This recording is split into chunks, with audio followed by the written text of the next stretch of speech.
Anirudh. Today I am going to explain about quicksort algorithm. So we all know that quicksort algorithm is an algorithm which uses an element called pivot element to divide and conquer the array. So we are going to take an example and solve this. So here is an array that I took for this example. So let us consider the first element 5 as the pivot element.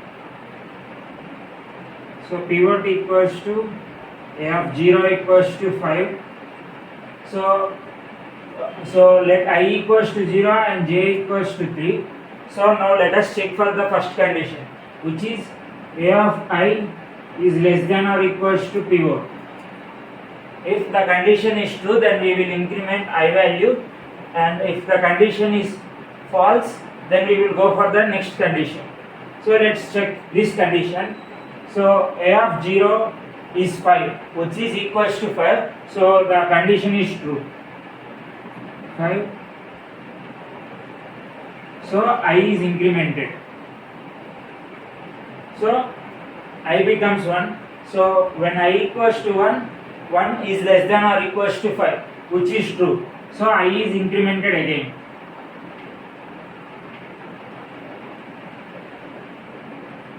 So I becomes 2. So let's check the condition again, where a of 2 is 2 and it is also less than or equals to 5. So the condition is true. Now the I value is incremented. Now the I value becomes 3. So a of 3 is 6 and it is not less than or equals to 5. So the condition is false. So I value becomes 3. So let's check the next condition, which is a of j is greater than pivot. So here j is 3. So a of 3 is 6. 6 is greater than 5. So it is true. So we decrement j value. Now j becomes 2. A of 2's value is 2. 2 is greater than 5, which is false. So now let's check the third condition, which is I less than j. So I value is 3, less than j value 2. So this is false. So here if I is less than j, then we swap the a of I and a of j values. But here, since the condition failed here, we are going to swap the values of pivot and a of j. So now the array becomes 2, 1, 5, 6. And the array is now split from the pivot element. So now let's take the left subarray.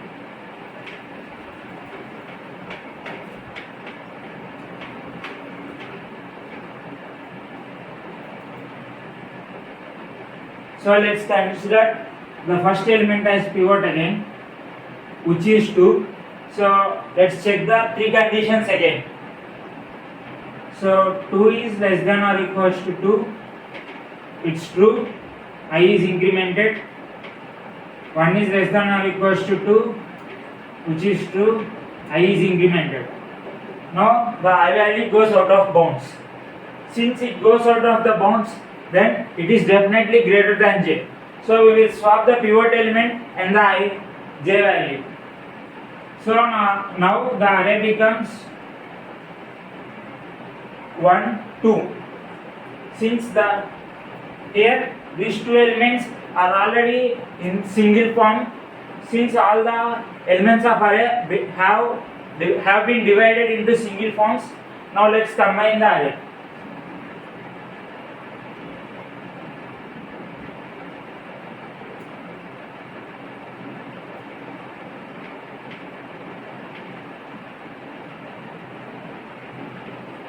Now here we can see the sorted array, which we have used quicksort to sort this. So this is how we are going to implement quicksort algorithm. So now let's take a look at the time complexity of this algorithm.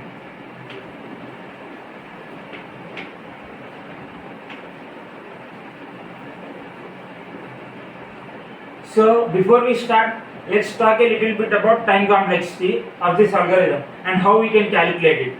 So first of all, we have to understand how we are doing the sorting of this algorithm. So here we are dividing the array into subarrays and then sorting it. So the time complexity we have to calculate is the time complexity of sorting the left subarray and time complexity of sorting the right subarray, and we also have to include the time that is taken to split the array. So let the total time complexity be T of n. Since we are calculating the best or average case here, I am assuming the every time the array is split exactly in half. So the time complexity of left subarray will be T of n by 2 and the time complexity of right subarray be T of n by 2. So let n be the time taken to split the array into two parts. So now the time complexity is 2 into T of n by 2 plus n. So now we don't know the value of T of n by 2. So let's take this as equation 1 and substitute n by 2 instead of n. So T of n by 2 equals to 2 into T of n by 2 which becomes n by 4 plus n by 2. Let this be equation number 2. So now again we don't know the value of T of n by 4. Let's calculate that too. T of n by 4 equals to 2 into T of n by 4 by 2 which becomes T of n by 8 plus n by 4. Let this be equation number 3. So now let's substitute both 2 and 3 in equation 1. So now T of n equals to 2 into 2 of T of n by 8 plus n by 4 plus n by 2 plus n. So now let's simplify this.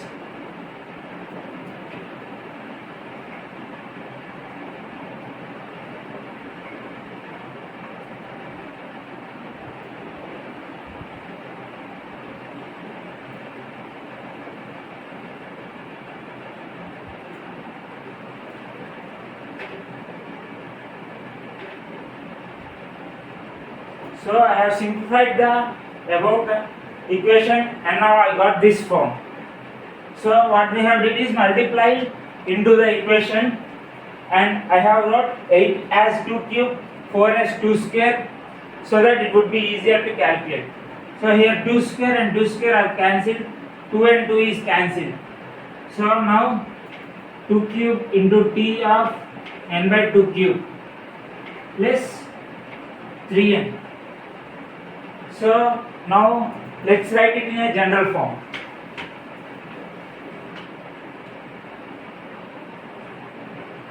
T of n equals to 2 power k T of n by 2 power k plus kn. So this is the general form. Now let's assume that n equals to 2 power k. And now apply log on both sides. Log n equals to k into log 2. That implies k equals to log n by log 2 which becomes log n base 2. So now we can write here as n into T of n by n since n equals to 2 power k. And now here instead of k we are writing log n base 2. Here T of n by n is nothing but T of 1 and T of 1 is nothing but 1. So n into 1 plus n into log n base 2.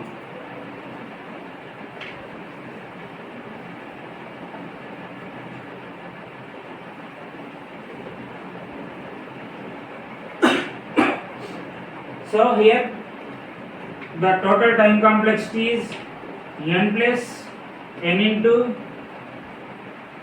log n base 2. So let's now write it in the form of a asymptotic notation. Since in this notation we only consider the largest part of the time complexity, which is nothing but n into log n base 2. So the time complexity becomes big O of n log n base 2. So this is how we are going to analyze. This is how we analyze the time complex best or average time complexity of quicksort. Thank you.